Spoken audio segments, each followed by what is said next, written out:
In the next few minutes, we will examine the consequences that COVID-19 has had on regular exercise. This presentation will explore the restrictions the government has put in place to combat the spread of COVID-19. We will also discuss how these restrictions have inadvertently caused a steep decline in regular exercise for students and many other citizens. Lastly, we will look at the options for reversing this trend and the benefits of doing so. By providing alternative off-site exercise options for students, UCCS can increase the overall health of the student body and prevent the spread of COVID-19.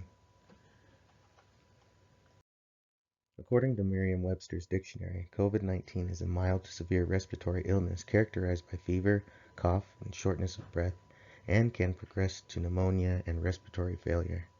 The Center for Disease Control, a national health protection agency, stated on their website that this novel virus made its first appearance in the United States in February of 2020. They also stated that this virus requires only as little as 6 feet of distance to facilitate person-to-person transmission.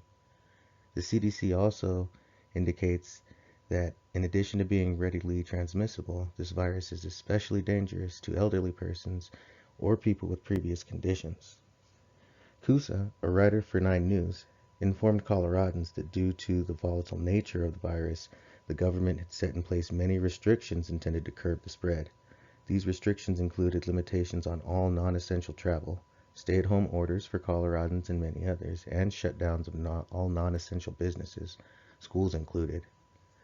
According to Chen and his colleagues at the Journal of Sport and Health Science, with the restrictions we have seen put in place by the government, there has been a sharp increase in what have been called sedentary behaviors and a steep decline in regular exercise.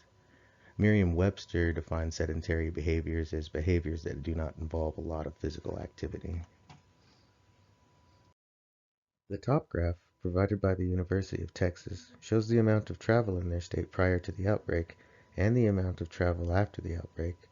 We can see a steep decline in regular activity and an increase in sedentary behavior. On the other hand, the graph at the bottom shows the risk of becoming infected if you are sedentary or if you have moderate physical activity or very high physical activity. As you can see, too much of a good thing can be bad, as well as too little, but the benefits of moderate exercise can't be denied. One of the core values of UCCS is a student focus, which promotes the physical health of students. The university demonstrated its commitment to this core value when it closed its normal campus activities to comply with the state laws and to prevent the spread of COVID-19. I believe that the university can again demonstrate its commitment to this core value and to its students by providing a weekly exercise reminder with moderate exercise suggestions to students via email. A program to send out a weekly email promoting exercise is extremely easy to implement and costs almost nothing.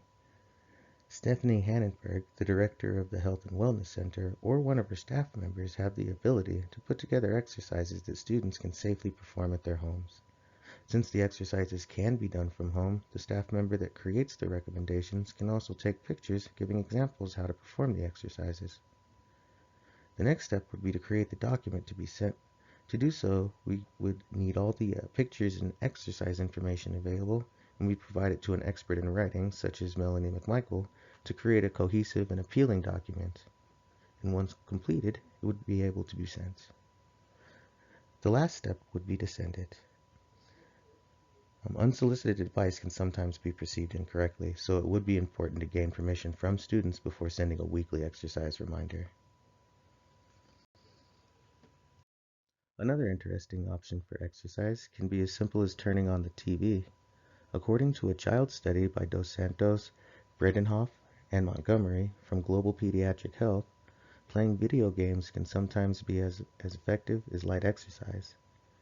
The New York Post stated in another study from the University of the College London that watching an action movie can have much the same effect. While both options do give the effect of light exercise, Chen and his colleagues over at the Journal of Sport and Health Science only recommend moderate exercise to combat COVID-19. It is believed that light exercise is not enough to bolster your immune system, and heavy exercise will leave you more susceptible to the virus. To sum it all up, since the university has been asked to close the campus due to the virus, Students are not getting the exercise they once were when they were walking to class and had access to the gym. The university can benefit in many ways by providing a solution for home exercise during this trying time. It will increase the overall health of the student body. Also, by providing an at-home health solution, the university can increase its internet presence and thus attendance. Lastly, a weekly email is a very inexpensive solution to a global health issue, which only requires time from staff members and that the university already pays. Thank you for taking time to look at my presentation. I look forward to hearing from you. If you have any questions or concerns, please contact me at bboyd3@uccs.edu. Thank you.